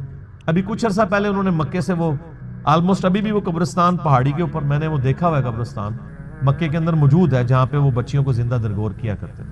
اب چونکہ مسجد حرام کی توسیع ہو چکی ہے لہٰذا وہ تقریباً آلموسٹ مسجد حرام کے قریب ہی, اگر آپ وہ باب الفاد والی سائڈ سے باہر نکلیں تو وہ پہاڑی پہ وہ اس قبرستان کی باقیات موجود ہیں جو انہوں نے مخصوص کیا ہوا تھا جہاں پہ بچیوں کو زندہ دفن کیا کرتے. آپ دیکھیں آج یعنی اسلام کے اوپر اعتراض کیا جاتا ہے کہ جی اسلام بیسک ہیومن رائٹس کو اور عورتوں کے حقوق کو جو ہے وہ دباتا ہے, حالانکہ یہ کتنا بڑا ثبوت ہے کہ ہیومینٹی کو اس بڑی لعنت سے نجات ہی اسلام نے دلائی ہے. آج بھی آپ دیکھ لیں جو اسلام نے عورتوں کو عزت دی ہے کسی اور معاشرے نے نہیں دی. اس لیے آپ دیکھیں جب غیر مسلم عورتیں مسلمان ہوتی ہیں آپ ان کے انٹرویو سنیں تو وہ آپ کو پتہ ہے اس وقت جو غیر مسلم مسلمان ہو رہے ہیں نا ان میں 67% عورتیں ہیں اور 33% جو ہیں وہ مرد ہیں. عورتیں کہتی ہیں ہم سیکیور فیل کر رہی ہیں, ہمیں تو اسلام میں آ کے پتہ چلا ہے کہ عورت کی عزت ہی اسلام میں. وہاں گورے تو مطلب جو گوروں کے ملک میں تو گوریاں تو ترس جاتی ہیں کہ ان کو کوئی مخلص خاوند ملے, اور یہاں پہ مل جاتے ہیں اسلام کی وجہ سے. خاوند کیا غلام مل جاتے ہیں. کتنی عزت ہے. اور عورتیں جس طرح بوڑھی ہوتی ہیں ان کی عزت میں اضافہ ہوتا ہے، عورتیں سٹرانگ ہوتی جاتی ہیں اور مرد کمزور ہوتا جاتا ہے، اور جب ماں بن جاتی ہے تو آپ دیکھ لیں ہمارے سب کانٹیننٹ کے معاشرے میں کتنی عزت ہے۔ چند ایک مثالیں آپ ایک نوٹوریس دیں گے، اوورال تو ایک ورتھ ہے نا۔ اسی لیے یعنی جو غیر مسلم عورتیں مسلمان ہوتی ہیں وہ اسی چیزوں کو اپریشیٹ کرتی ہیں۔ آپ مسلمان عورت کو پوری زندگی اس پہ قائل کرتے ہیں کہ وہ نقاب کرے، اور غیر مسلم عورت مسلمان ہوتے ہی حجاب شروع کر دیتی ہے، اور آپ ان کے انٹرویو سنیں، وہ آپ کو خود بی بی سی انٹرویو کر چکی ہے ان سے، سی این این پہ آئے ہوئے ہیں، باقاعدہ انہوں نے ڈیفینڈ کیا، پورا نقاب کر کے عورتیں بیٹھی ہیں، اور کوئی جاہل عورتیں نہیں، پڑھی لکھی عورتیں، بلکہ آپ یوٹیوب پہ ایک ڈیبیٹ ہے، غالباً ایک فرانس میں ایک میکینیکل انجینئر تھی، وہ عورت جو مسلمان ہوئی اس نے پورا کالا نقاب اور پورا برقع کیا ہوا، اور دوسری طرف انہوں نے ایک مسلمان ملک کی ایک بال کھول کے مسلمان عورت بٹھائی ہوئی تھی، اور ڈیبیٹ یہ ہو رہی تھی کہ برقع ضروری ہے کہ نہیں۔ وہ غیر مسلم مسلمان ہونے والی برقعے کو ڈیفینڈ کر رہی تھی، اور جو پیدائشی مسلمان ہے کچھ بھی ہے تیرے محبوب کی امت سے ہے، وہ کہہ رہی تھی یہ ضروری نہیں ہے۔ تو پھر اس عورت نے جو نیو مسلم تھی اس نے جو دلائل دیے ہیں، یوٹیوب کے اوپر یہ ڈیبیٹ پڑی ہوئی آپ دیکھ لیں، تو اس نے کہا میں نے تو اسلام میں آ کے اسلام کی خوبصورتی دیکھی ہے کہ عورت کی عزت ہے، ورنہ ہم جب اس طرح ہی پھرتے تھے تو ہمیں ہر کوئی کموڈٹی کے طور پہ دیکھتا تھا، آج ہم نے نقاب کیا ہوتا ہے تو کم از کم ہمیں ایک کموڈٹی کے طور پہ تو پیش نہیں کیا جاتا۔ اسلام کے اندر عزت ہے ایک عورت کی۔ تو قیامت والے دن اللہ تعالیٰ پھر اس بچی سے پوچھے گا جسے دفنا دیا گیا تھا زندہ یا قتل کر دیا گیا تھا، وَإِذَا الصُّحُفُ نُشِرَتْ، اور جب اعمال نامے کھولے جائیں گے، وَإِذَا السَّمَاءُ كُشِطَتْ، اور جب آسمان کی کھال ادھیڑ دی جائے گی۔ اس کا ایک معنی یہ بھی ہو سکتا ہے کہ آسمان بھی پھٹ جائے گا اور اوپر کی مخلوقات بھی انسانوں کو نظر آنا شروع ہو جائیں گی۔ اور یہ کھال ادھیڑنے کا ذکر سورہ رحمان میں بھی ہے کہ قیامت والے دن آسمان بالکل سرخ ہو جائے گا، جیسے آپ کسی جانور کی کھال ادھیڑیں تو اندر سے سرخ گوشت نکلتا ہے، اللہ کے غضب کی وجہ سے وہ سرخ نظر آ رہا ہو۔ وَإِذَا الْجَحِيمُ سُعِّرَتْ، اور جب جہنم دہکا دی جائے گی۔ جہنم ابھی بھی موجود ہے لیکن اس وقت ذرا اسے پھر مزید دہکایا جائے گا، تاکہ بلکہ وہ تو جوش مار رہی ہوگی مجرمین کے لیے، قرآن میں آتا ہے، اور جب مجرم پھینکے جائیں گے وہ کہے گی حل من مزید، اور بھی ہے تو میرے اندر داخل کیا جائے۔ اللہم اجرنا من النار، آمین۔ وَإِذَا الْجَنَّةُ أُزْلِفَتْ، اور جب جنت قریب کر دی جائے گی، یعنی وہیں پہ جن لوگوں نے دنیا میں اچھے کام کیے ہیں ان کی حوصلہ افزائی شروع ہو جائے گی، جنت بھی آ جائے گی، حاضر کر دی جائے گی، اور دوزخ بھی۔ عَلِمَتْ نَفْسٌ مَّا أَحْضَرَتْ، یہ 13 آیات کے بعد اصل میں کانٹے کی بات کی گئی ہے کہ یہ سب کچھ باتیں کیوں ہو رہی ہیں۔ عَلِمَتْ نَفْسٌ مَّا أَحْضَرَتْ، ہر نفس جان لے گا، اپنے سامنے پائے گا جو کچھ اس نے اللہ کے پاس بھیجا تھا، وہ حاضر کر دیا جائے گا۔ کسی نے دنیا میں نافرمانی کی تھی تو اس کا نام مال اس طرح کا سامنے آ جائے گا، اور جس نے دنیا میں ڈرتے ہوئے اللہ کے تابع فرمان بن کے اطاعت اختیار کی تھی، اس کے پیغمبروں کی پیروی کی تھی، اس کا نام مال بھی لا کے سامنے کر دیا جائے۔ تو ظاہر نام مال جب سامنے آئے گا تو پھر انسان اپنے اوپر خود ہی گواہ ہوگا۔ تو سورہ بنی اسرائیل میں آتا ہے کہ جب انسان کا نام مال سامنے رکھا جائے گا تو وہ اللہ تعالیٰ فرمائے گا آج تو اپنا حساب کرنے کو خود ہی کافی ہے، خود ہی اپنا حساب کر۔ اس لیے آپ دیکھ لیں یہ جو اخلاقی حص جو اللہ نے انسان کے اندر رکھی ہے کتنی ایکسٹرا آرڈنری ہے، کہ آج بھی دنیا کا بدکار سے بدکار شخص بھی، خواہ کو کسی مذہب سے تعلق رکھتا ہو یا ایون مذہب سے تعلق نہ بھی رکھتا ہو، اس سے بھی اگر پوچھیں نا کہ جھوٹ بولنا اچھا کام ہے یا سچ بولنا، تو دنیا کا سب سے بڑا جھوٹا بھی کہے گا کہ سچ ہی بولنا چاہیے، کیونکہ اخلاقی حص ہے۔ کسی کے ساتھ دھوکہ دہی کرنا یہ اچھا کام ہے یا کسی کے ساتھ حسن سلوک سے پیش آنا یہ اچھا ہے؟ وہ کہے گا جی دھوکہ دہی دینا جو برا ہے، حسن سلوک سے پیش آنا چاہیے۔ کسی کے ساتھ ظلم کرنا اچھا ہے یا کسی کی خیر خواہی کرنا؟ یہ اللہ نے ہماری انسٹنکٹ کے اندر یہ ساری کی ساری کوالٹیز رکھتی ہیں۔ فَأَلْهَمَهَا فُجُورَهَا وَتَقْوَاهَا، برائی اور اچھائی کا مادہ اندر۔ انبیاء کرام تو صرف اس کو ایکٹیویٹ کرتے ہیں نور علی نور، انبیاء کی دعوت نہ بھی پہنچے تب بھی انسان کے اندر جو اخلاقی حصہ ہے اس کی وجہ سے وہ اللہ کی بارگاہ میں اکاؤنٹیبل ہے، کیونکہ انسان برائی کو برائی سمجھتا ہے، اچھائی کو اچھائی سمجھتا ہے، خواہ وہ کسی معاشرے میں رہتا ہو۔ تو ہر جان پھر اس دن اپنے نامہ اعمال کو سامنے دیکھ لیں۔ یہاں پہ بھی آپ دیکھ لیں جو یہ کالجز کے یونیورسٹیز کے وہ بڑے جو یعنی بے حیائی کی زندگی گزارنے والے سٹوڈنٹس بھی ہیں نا، آپ ان کے بھی انٹرویوز کریں نا اگر، اور ان سے پوچھیں کہ آپ کی بیوی کیسے ہونی چاہیے، تو کہیں گے جی نیک شریف و پردہ کرتی ہو، اور اپنی حالت کیا ہوتی ہے؟ تو انسان کی انسٹنکٹ کے اندر موجود ہے۔ تو آپ جو کچھ پسند کر رہے ہیں اس کے لیے پھر ایفرٹ بھی پٹ کریں نا۔ خود آپ کی جو کریکٹر ہے، آپ کا کردار جو ہے وہ بے غیرتی کے اوپر مبنی ہے، اور آپ کی خواہش جو ہے وہ غیرت والی ہے تو ایسا تو نہیں ہوگا، ان پٹ اچھی ہوگی تو آؤٹ پٹ اچھی نکلے گی، ان پٹ نیگیٹو کا کبھی بھی آؤٹ پٹ پازیٹیو رزلٹ نہیں آتا۔ فلا اقسم بالخنس الجوار الکنس، اللہ فرماتا ہے نہیں اقسم، میں قسم کھاتا ہوں، یہ وہ لا آ گئی ہے نا، یعنی یہ سارے فرسودہ خیالات ہیں جو لوگ کہتے ہیں نا قیامت نہیں آئے گی، نا غلط کہتے ہیں۔ اقسم بالخنس الجوار الکنس، میں قسم کھاتا ہوں، مجھے قسم سیدھے چلنے والے رکے رہنے والے ستاروں کی، جو یعنی کبھی رکتے ہیں اور کبھی چلتے ہیں ود رسپیکٹ ٹو زمین۔ آپ یہ کبھی رات کے وقت بھی اگر آپ نارتھ سٹار کو ڈھونڈنا ہو نا تو وہ جو بڑا سا چمچا جسے کہتے ہیں نا ہم دبے اکبر، اس کے جو نچلے والے دو ستارے ہیں ان کی سیدھ میں نارتھ سٹار ہوتا ہے، تو وہ پوری رات آپ کو اس کی پوزیشن یوں نارتھ سٹار کے گرد یوں گھومتی ہوئی نظر آئے گی۔ رات کے وقت ادھر ہے تو آپ سحری کے وقت دیکھیں گے وہ یہاں پہنچا ہوگا۔ تو اللہ نے ہمارا ان ستاروں کو جن کو اللہ نے اس طرح ایڈجسٹ کیا ہے ود رسپیکٹ ٹو زمین، ان کی اورینٹیشن بدلتی ہے، مجھے ان کی قسم، یعنی ان کی قسم کا مراد یہ نہیں کہ وہ بہت عظیم ہے، مراد یہ ان کے بنانے والے کی قسم جس نے ان کو ان کاموں میں لگایا۔ واللیل اذا عسعس، اور رات کی جب وہ جانے لگے، والصبح اذا تنفس، اور صبح کی جب وہ سانس لے۔ صبح بھی تو سانس لیتی ہے نا، صبح کا وقت آتا ہے تو آپ دیکھیں کہ ایسے جیسے ایک شخص کی سانس آپ فیل کرتے ہیں اس کی زندگی کی علامت۔ رات کو بالکل سناٹا چھایا ہوتا ہے، جب رات جانے لگتی ہے صبح آتی ہے تو گویا یہ صبح سانس لے رہی ہوتی ہے، چرند پرندوں کی آوازیں آنا شروع ہوتی ہیں، پھر آہستہ آہستہ گہما گہمی ہونا شروع ہوتی ہے، اور اس طریقے سے جیسے انسان بھی جب صبح اٹھتا ہے تو ہلکی سی انگڑائی لیتا ہے، کرتے کرتے وہ پھر اٹھ جاتا ہے۔ صبح کے وقت جب وہ سانس لے، انہ لقول رسول کریم، بے شک یہ جو قرآن ہے یہ قول ہے ایک عزت والے رسول کا۔ یہاں رسول کریم سے مراد جبرائیل علیہ السلام، کیونکہ آگے آ جائے گا، اور اس سے پہلے پارہ نمبر 29 میں یہ سیم الفاظ نبی علیہ السلام کے لیے آئے تھے، عزت والا رسول۔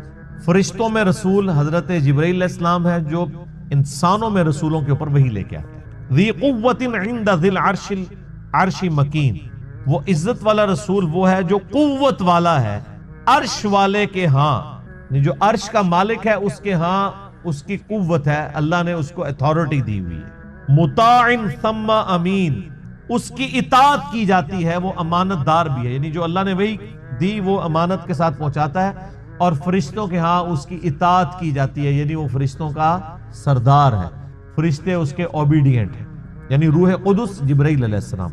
وما صاحبکم بمجنون، اور تمہارے ساتھی کوئی مجنون نہیں ہے، نعوذ باللہ۔ وہ کہتے تھے کوئی جنات کا اثر ہو گیا نعوذ باللہ اس پیغمبر کے اوپر جو اس طرح کی باتیں کرتا ہے۔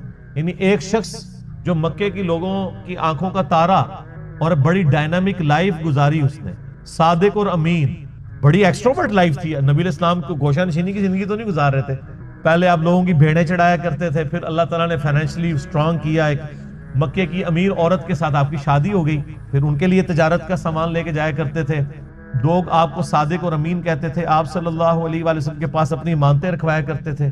اتنا شخص جو اتنا ایکٹیو شخص ہو، لوگوں کے کام آنے والا ہو، بڑی ڈائنامک لائف گزار رہا ہو، اچانک وہ وہاں پہ ایک نئی دعوت لانچ کر دیں تو ہلچل تو مچ جائے گی۔ بخاری و مسلم میں آتا ہے جب آپ صلی اللہ علیہ وآلہ وسلم کی مبارک زندگی کا 40واں سال آیا، عیسوی اعتبار سے 38واں، اور ہم لیونر ایئرز کے اعتبار سے چاند کے مہینوں کے اعتبار سے 40واں، تو اچانک آپ کی طبیعت جو ہے وہ دنیا سے اچاٹ ہوگی، آپ غار حرا میں چند دن کے لیے گئے، کیونکہ اللہ تعالیٰ نے آپ کو گائیڈ کیا۔ وہاں پہ فرشتہ آیا، آپ کے اوپر پہلی وحی نازل ہوئی، میں نے پہلے بھی کئی دفعہ ان چیزوں کو ڈسکس کیا ہے۔ تو اس کے بعد کئی لوگ تو نبی علیہ السلام کے دشمنی کے طور پر کر رہے تھے، اور بعض آپ علیہ السلام کے بڑے ہمدرد تھے، وہ یہ سمجھتے تھے کہ یار یہ تو ہمارا ایک معاشرے کا ایسٹ تھا، اتنا انٹیلیجنٹ بندہ، اس کو روگ لگ گیا، تو وہ یہ سمجھتے تھے کہ شاید یہ جو چند دنوں کے لیے غار حرا میں گئے ہیں اور کھانا بھی سیدہ خدیجہ بنا کے دے دیتی تھی، تو ہو سکتا ہے وہاں پہ کوئی جنات کا اثر ہو گیا ہو۔ مجنون کا لفظ ہے نا۔ برا بن عازب رضی اللہ تعالیٰ عنہ بیان کرتے ہیں کہ ہم رسول اللہ صلی اللہ علیہ وسلم کی مائیت میں ایک انصاری شخص کے جنازے میں شریک ہوئے، ہم قبر تک پہنچ گئے، ابھی اس کی لحد تیار نہیں ہوئی تھی کہ رسول اللہ صلی اللہ علیہ وسلم ہمارے پاس بیٹھ گئے، ہم بھی آپ صلی اللہ علیہ وسلم کے گرد بیٹھ گئے، اس حال میں گویا ہمارے سروں پر پرندے ہیں، یعنی فل اٹینٹو ہو کر آپ صلی اللہ علیہ وسلم کے ساتھ ہم بیٹھ گئے۔ آپ کے مبارک ہاتھوں میں ایک لکڑی تھی جس سے آپ زمین کو رید رہے، آپ صلی اللہ علیہ وسلم نے سر مبارک اوپر اٹھایا اور فرمایا عذاب قبر سے اللہ کی پناہ طلب کیا کرو. آپ نے 3 بار یہ بات ارشاد کی. پھر آپ صلی اللہ علیہ وسلم نے ارشاد فرمایا بندہ مومن جب دنیا سے رابطہ توڑ کر آخرت کی طرف متوجہ ہوتا ہے، یعنی جب اس کی موت کا وقت آتا ہے، تو سورج کی طرح چمکتے دمکتے سفید چہروں والے فرشتے جنتی خوشبودار جنتی کفن لے کر اس کے پاس آتے ہیں، حتیٰ کہ وہ حد نظر تک اس کے سامنے بیٹھ جاتے ہیں. پھر ملک الموت تشریف لاتے ہیں، حتیٰ کہ وہ اس کے سر کے پاس بیٹھ جاتے ہیں. اچھا، قرآن میں ملک الموت کا نام آیا ہے، سورہ سجدہ کے اندر، احادیث کے اندر بھی. البتہ تورات میں اس کا نام اسرائیل بھی آیا ہے، اور ہمارے اہل سنت کے جو اولین مفسرین ہیں، امام طبری رحمہ اللہ المتوفی 310 ہجری، انہوں نے بھی یہ ورڈ استعمال کیا ہے. لہٰذا موت کے فرشتے کو اسرائیل کہنا بھی جائز ہے ہمارے سلف کے ہاں، کیونکہ آج کل بعض لوگ کہتے ہیں اسرائیل نہیں، ملک الموت ہی کہنا چاہیے. اسرائیل کا لفظ بھی ثابت ہے. پھر ملک الموت تشریف لاتے ہیں، حتیٰ کہ وہ اس کے سر کے پاس بیٹھ کر کہتے ہیں پاکیزہ روح اللہ کی مغفرت اور اس کی رضامندی کی طرف چل. وہ روح ایسے نکلتی ہے جیسے مشکیزے سے پانی کا قطرہ، بالکل غیر محسوس طریقے سے اس کی روح نکال لی جاتی. اور جب ملک الموت اس کی روح نکالتے ہیں تو باقی فرشتے اسے آنکھ جھپکنے کے برابر بھی ملک الموت کے پاس نہیں رہنے دیتے، بلکہ اسے فوراً اس کے کفن اور اس خوشبو میں لپیٹ دیتے ہیں جو جنت سے لائی ہوتی ہے. پھر اس کی روح کو لے کر بلند ہوتے ہیں، اور فرشتوں کی جس جماعت کے پاس سے وہ گزرتے ہیں تو فرشتے پوچھتے ہیں کہ یہ کیسی خوشبو ہے، تو وہ اس کے دنیا کے ناموں میں سے بہترین نام لے کر بتاتے ہیں کہ یہ فلاں بن فلاں کی روح ہے، حتیٰ کہ وہ اسے آسمان دنیا تک لے پہنچتے ہیں اور اس کے لیے دروازے کھولنے کی اجازت طلب کرتے ہیں. تو جنت کے جو آسمانوں کے دروازے ہیں اس کے لیے کھول دیے جاتے ہیں. پھر ہر آسمان کے مقرب فرشتے اگلے آسمان تک اسے پروٹوکول دیتے ہوئے اس روح کے ساتھ جاتے ہیں، حتیٰ کہ اسے 7ویں آسمان تک پہنچا دیا جاتا ہے. تو اللہ تعالیٰ فرماتا ہے میرے بندے کا نامہ اعمال علیین میں لکھ دو، جو سورۃ المطففین میں آیا ہے. علیین اور سجین یہ 2 مقامات. ایمان والوں کی روحیں جو ہیں علیین میں ان کا نامہ اعمال لکھا جاتا ہے، اور جو منافقین ہیں مجرم ہیں سجین میں لکھا جاتا ہے. سورۃ المطففین سورت نمبر 83 ہے، پارہ نمبر 30 کے. اور اسے واپس دنیا کی طرف لے جاؤ، کیونکہ میں نے انہیں اسی دنیا سے پیدا کیا اور اسی میں انہیں لوٹاؤں گا، اور پھر دوبارہ اسی سے نکالوں گا. پھر اس کی روح اس کے جسم کی طرف لوٹا دی جاتی ہے. لیکن یہ لوٹنا دنیا کا سا لوٹنا نہیں ہوگا، یعنی وہ لوٹنے کے بعد یہ نہیں ہے کہ مردہ قبر میں کوئی بیٹھ جائے گا ہمیں نظر آئے گا. یہ سب کچھ برزخی معاملات ہوں گے جو میں نے پچھلی دفعہ ڈسکس کیے تھے سورہ فاطر کی آیت نمبر 42 کے تحت، کہ نیند کی حالت میں بھی انسان کی روح قبض ہوتی ہے، لیکن اس کو چٹکی کاٹے تو وہ جاگ اٹھتا ہے. روح کا تعلق بھی رہتا ہے اس حالت میں بالکل اس طریقے سے. یہ ایک ڈیفرنٹ لائف ہے برزخی. پھر 2 فرشتے اس کے پاس آتے ہیں، یعنی اس کی قبر میں، اسے بٹھا کر پوچھتے ہیں. اب یہ وہ 4 سوال یہاں پر آ رہے ہیں اس ڈیٹیل میں. اس میں پہلا سوال کرتے ہیں تیرا رب کون ہے؟ من رب؟ وہ کہتا ہے ربی اللہ، میرا رب اللہ ہے. دوسرا سوال پوچھتے ہیں تیرا دین کیا ہے؟ ما دینوں کا، تیرا دین کیا ہے؟ تو وہ کہتا ہے میرا دین اسلام ہے. پھر پوچھتے ہیں کہ وہ آدمی جو تم میں مبعوث کیے گئے وہ کون ہے؟ اب یہاں پر وہ ڈیٹیل ہے. الذی بعث فیکم، وہ شخص جو تم میں مبعوث کیا گیا تھا وہ کون تھا؟ تو یہ جو کہتے ہیں نا قبر میں آپ صلی اللہ علیہ وسلم آ جاتے ہیں، تو کسی حدیث میں بھی اس میں ڈیٹیل آ گئی کہ اس سے پوچھا جاتا ہے جو شخص تم میں پیغمبر بنا کر بھیجا گیا وہ کون تھا؟ تو وہ کہتا ہے ہوا محمد رسول اللہ، وہ اللہ کے رسول محمد صلی اللہ علیہ وسلم. مسئلہ حاضر و ناظر میرا ریکارڈ ہے، مسئلہ نمبر 7، جس میں میں نے یہ تمام شبہات کلیئر کیے. یہ 3 سوالوں کے بعد اچھا جامعہ ترمذی میں ایک حدیث ہے 3120، اس میں الفاظ ہیں کہ وہ پوچھتے ہیں من نبیو کا، تیرا نبی کون ہے؟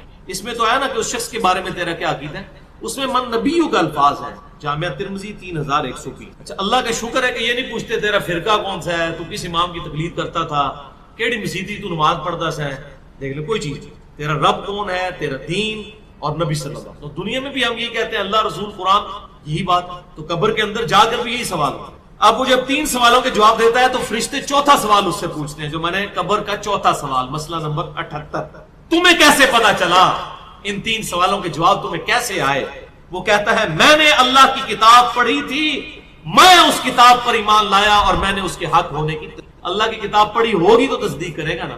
اگر سنا کے سننی ہوگا تو کیا تصدیق کرے گا؟ ہاں پڑھ پڑھا کے سنی ہوگا تو تصدیق. پھر آسمان سے آواز آتی ہے میرے بندے نے سچ کہا, اس کے لیے جنتی بچھونا بچھا دو, اسے جنتی لباس پہنا دو اور اس کے لیے جنت کی طرف دروازہ کھول دو. قبر کے اندر ہی جنت کی طرف دروازہ کھول. یعنی آپ سمجھ لیں جس طرح یہ اب ٹچ سکرین موبائل رکھ کے اور جناب لیپ ٹاپ رکھ کے سامنے لوگ بیٹھے ہوتے ہیں نا, تو ایک دوسری دنیا میں چلے جاتے ہیں. تو جنت کا فزیکلی دروازہ کھول دیا جائے گا, اس کو جنت کی ہوائیں بھی, خوشبو بھی آئے گی اور انتظار وہ کرے گا. وہاں اسے ہوا کے جھونکے اور خوشبو بھی آتی ہوگی اور حد نظر تک اس کی قبر کو کشادہ کر دیا جائے گا. خوبصورت چہرے, خوبصورت لباس اور بہترین خوشبو والا ایک شخص اس کے پاس قبر میں آئے گا اور کہے گا اس چیز سے خوش ہو جا جو چیز تجھے خوش کر دے, یہ وہ دن ہے جس کا تجھ سے وعدہ کیا جاتا تھا. وہ شخص پوچھے گا کہ اے شخص تو کون ہے, تیرا چہرہ بھلائی لانے والا چہرہ ہے. وہ جواب دے گا میں تیرا عمل صالح ہوں, یعنی نیک اعمال ایک خوبصورت انسان کی شکل میں اس کی قبر میں آئے. تو پھر وہ شخص کہے گا اے اللہ, اے میرے رب, جلدی کر, فوراً قیامت قائم فرما دے حتیٰ کہ میں اپنے اہل و عیال کی طرف چلا جاؤں. یعنی مومن کہے گا اللہ جلدی جلدی قیامت آئے, مجھے تو اینڈ رزلٹ نظر آ رہا ہے, مجھ سے انتظار نہیں ہوتا, فوراً قیامت آ جائے. ابھی سائملٹینیس کنٹراسٹ آنے والا ہے. جب کافر اور مجرم شخص دنیا سے جاتا ہے تو آپ صلی اللہ علیہ وسلم نے فرمایا سیاہ چہروں والے فرشتے بالوں سے بنا ہوا ایک کمبل لے کر آسمان سے نازل ہوتے ہیں اور حد نظر فاصلے تک اس کے سامنے بیٹھ جاتے ہیں. پھر ملک الموت, موت کا فرشتہ آتا ہے حتیٰ کہ اس کے سر کے پاس بیٹھ جاتا ہے اور کہتا ہے خبیث روح, اللہ کی ناراضگی کی طرف چل. وہ روح اس کے جسم میں پھیل جاتی ہے تو وہ ملک الموت اس طرح اسے کھینچتا ہے جیسے لوہے کی سلاخ کو گیلے اون میں سے کھینچا جاتا ہے کر کے.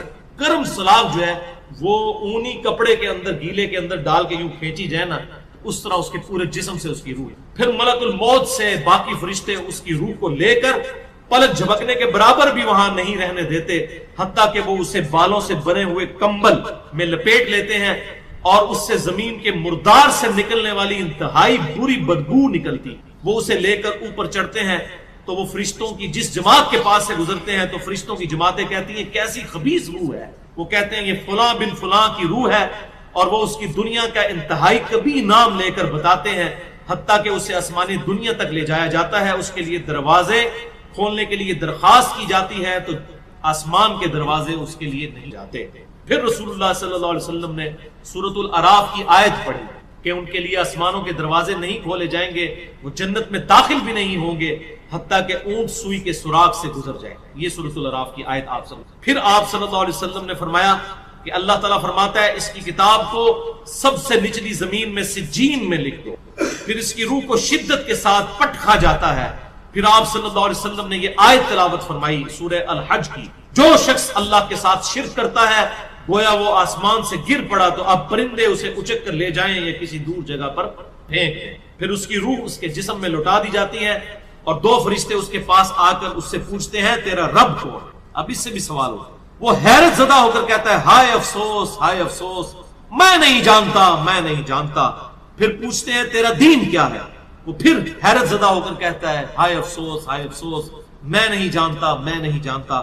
پھر اس سے پوچھتے ہیں کہ جو شخص تم میں مبعوث کیے گئے وہ کون تھے. تو وہ کہتا ہے ہائے افسوس, میں نہیں جانتا, میں نہیں جانتا. پھر آسمان سے آواز آتی ہے اس نے جھوٹ بولا, اس کے لیے جہنم کا بچھونا بچھا دو. اور بخاری میں الفاظ ہیں 1374. اس کے جواب میں فرشتے پھر اس سے چوتھا سوال کیا کرتے ہیں لا دریتا ولا تلیتا, اور تو نے خود پڑھ کر سمجھنے کی کوشش کیوں نہیں کی, یا جو لوگ سمجھے ہوئے لوگ تھے کتاب و سنت کے منہج پر چلنے والے لوگ تھے ان کے ساتھ تو کیوں نہیں چلا. اللہ تعالیٰ فرماتا ہے اس کے لیے جہنمی بچھونا بچھا دو, جہنم کی طرف ایک دروازہ کھول دو, وہاں سے گرمی اور گرم ہوا اس کی قبر میں آتی رہے گی. اس کی قبر کو اس قدر تنگ کر دیا جائے گا کہ اس کی پسلیاں ایک دوسرے کے اندر داخل ہو جائیں گی اور ایک قبیح چہرے والا شخص قبیح لباس میں انتہائی بدبودار حالت میں اس کے پاس آئے گا اور اسے کہے گا تمہیں ایسی چیزوں کی بشارت ہو جو تمہیں غمزدہ کر دیں, یہ تیرا وہ دن ہے جس کا تجھ سے وعدہ تھا. وہ پوچھے گا تو کون ہے, تیرے چہرے سے تو خیر کی توقع نظر نہیں آتی. وہ جواب دے گا میں تیرا خبیث عمل ہوں جو تو دنیا میں. بات عمل کے ساتھ ہی ہے, صرف کلمہ پڑھنا کافی نہیں ہے, عمل. پھر وہ کہتا ہے میرے رب قیامت قائم نہ کرنا, اے میرے رب قیامت قائم نہ کرنا. مومن کیا کہتا ہے قیامت قائم کر رہے اللہ, اب یہ وہ حدیث ہے وہ جس اس آیت کو حل کرتی ہے جو پچھلی دفعہ ایک بھائی نے سوال بھی کیا تھا. سورہ یاسین کی آیت نمبر ہے 52. قالوا یا ویلنا من بعثنا من مرقدنا. یعنی جب قبروں سے نکالا جائے گا مجرموں کو وہ کہیں گے ہائے افسوس ہمیں کس نے ہماری قبروں سے باہر نکالا. تو اللہ تعالیٰ کیا فرمائے گا؟ ھذا ما وعد الرحمن وصدق المرسلون. یہی ہے وہ جس کا وعدہ رحمان نے کیا تھا اور رسولوں نے سچا کہا تھا. تو کہتے ہیں جی منکرین عذاب قبر کہتے ہیں جی وہ انسان کو کہتے ہیں ہماری قبروں سے کس نے اٹھا لیا تو اس پہ عذاب تو نہیں ہوتا. عذاب تو ہو رہا ہے. آپ دیکھیں اس کو حدیث میں کیا کہہ رہا ہے, اللہ قیامت قائم نہ کرنا, یعنی یہ عذاب تو آیا, قیامت آئی تو پھر بڑا عذاب بھی مجھ پر آئے گا. تو اسی لیے وہ اس حیرت زدہ ہوگا قیامت والے دن کہ اب میرے اوپر اگلی مصیبت آ گئی, عذاب کی چوتھی اور فائنل قسط بھی میرے پر آنے والی. اللہم اجرنا من النار. 11ویں حدیث سنن نسائی میں 1834, مشکات میں 1629. ابو ہریرہ رضی اللہ تعالیٰ عنہ کہتے ہیں آپ صلی اللہ علیہ وسلم نے فرمایا جب مؤمن شخص کی موت کا وقت آتا ہے تو رحمت کے فرشتے سفید ریشم لے کر آتے ہیں اور کہتے ہیں راضی ہونے والی پسندیدہ روح نکل, اللہ کی راحت اور رزق کی طرف چل, رب تجھ پر ناراض نہیں.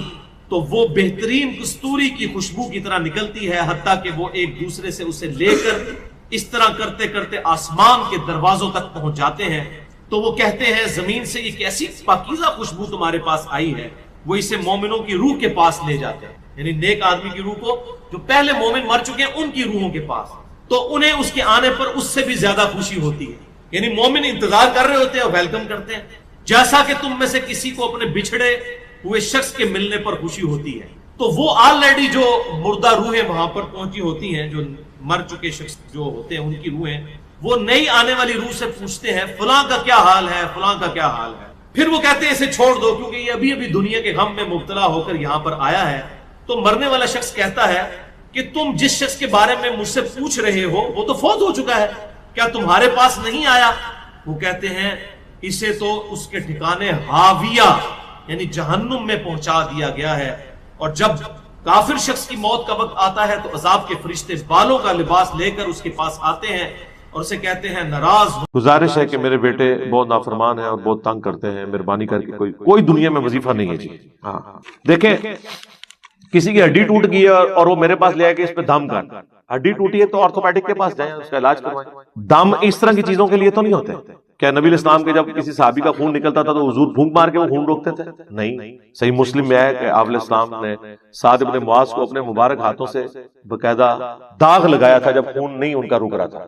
حالانکہ بخاری میں حدیث ہے کہ 3 چیزوں میں شفا ہے, شہد میں, کپنگ ہجامہ پچھنے لگوانا جسے ہم کہتے ہیں اس میں, اور داغ لگوانے میں. لیکن میں اپنی امت کو داغ لگانے سے منع کرتا ہوں, یعنی داغ لگانا پسندیدہ نہیں ہے. لیکن جب خون نہیں رک رہا تھا تو نبی اسلام نے خود داغ لگایا. اس میں تیر کا جو لوہے والا حصہ ہے, یہ کوئی بھی لوہے کی چیز گرم کر کے اسے گوشت کے اس حصے پہ لگایا جاتا ہے, وہاں سے گوشت روسٹ ہو جاتا ہے اور پھر خون نکلنا بند ہو جاتا ہے. عموماً جہاں پہ رگ وغیرہ کٹ جائے نا تو اس طریقے سے کیا جاتا ہے. آج کل تو یہ ماڈرن ڈاکٹرز بھی استعمال کرتے ہیں, الیکٹرک ان کے پاس موجود ہوتے ہیں داغ دینے کے لیے. تو نبی اسلام نے داغ لگا کے خون روکا.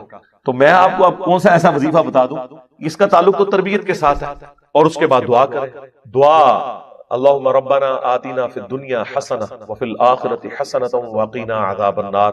بخاری مسلم میں یہ دعا آئی ہے, سورۃ البقرہ میں 201 نمبر آیت کے اندر آئی ہے. تمام کاموں کے لیے یہ دعا ہے. اسپیسیفکلی بیوی بچوں کے لیے سورۃ الفرقان میں آئی ہے ربنا ھب لنا من ازواجنا وذریاتنا قرۃ اعین وجعلنا للمتقین اماما. اے اللہ ہماری بیویوں اور ہماری اولاد میں ہماری آنکھوں کی ٹھنڈک بنا دے اور ہمیں پرہیزگار لوگوں کا امام بنا. یعنی ہماری اولاد میں نیک لوگ پیدا ہوں اور ہم ان کے امام ہوں. یہ امام سے مراد امام مسجد نہیں ہے, فور فادرز.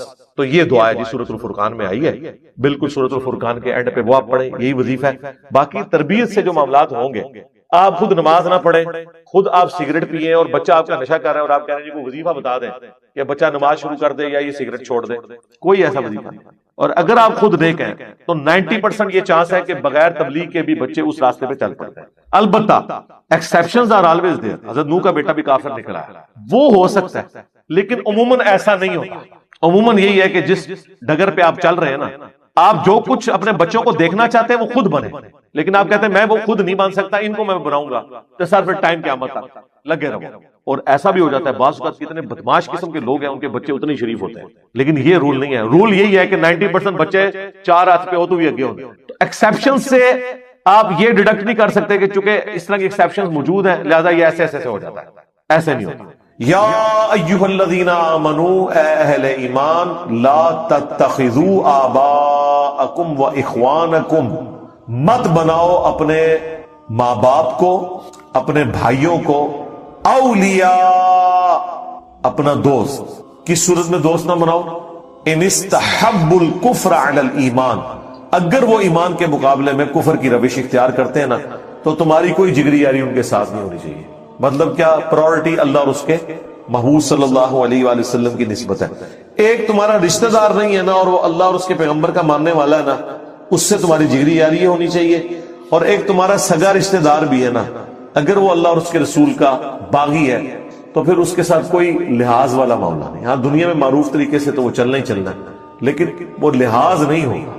حتیٰ کہ حضرت نوح علیہ السلام کا جب بیٹا ڈوبا ہے اور انہوں نے کہا یہ میرے اہل بیت میں سے، تو اللہ تعالیٰ فرمایا یہ تمہارا اہل ہی نہیں ہے، کیونکہ اس کے اعمال کافروں والے ہیں۔ پیغمبر کے جسم کا ٹکڑا ہو کے بھی اللہ نے کہا ہے کہ یہ تمہارا رشتہ دار نہیں ہے، تو باقیوں کے رشتہ دار تو شاہی کوئی نہیں اگر وہ کفر کی روش کو اختیار کرتے ہیں۔ سرکار یہ قرآن والا جو دین ہے نا جی، یہ بڑا مشکل ہے۔ ادھر تو سب کچھ سینٹرڈ اراؤنڈ گاڈ ہے، جو گاڈ کا ماننے والا ہے وہ آپ کے سر کا تاج ہے، چاہے وہ آپ کے دشمن خاندان سے بھی تعلق رکھتا ہے، آپ نے پھر یہ لحاظ نہیں کرنا۔ میں آپ کو اپنا بتاؤں، ہمارے کئی ایسے ریلیٹیوز ہیں جن سے یعنی ہمارے آباء و اجداد کے زمانے سے بول چال بند، 25 30 40 سال سے ایک دوسرے کو دشمن ڈکلیئر کیا ہوا ہے، لیکن آج ان کے بچے کالج یونیورسٹیز میں اسٹوڈنٹس ہیں، یہاں آتے ہیں، ملتے جلتے ہیں، کوئی مسئلہ نہیں۔ ان کے یہاں سے بڑوں نے بھی آنا شروع کر دیا۔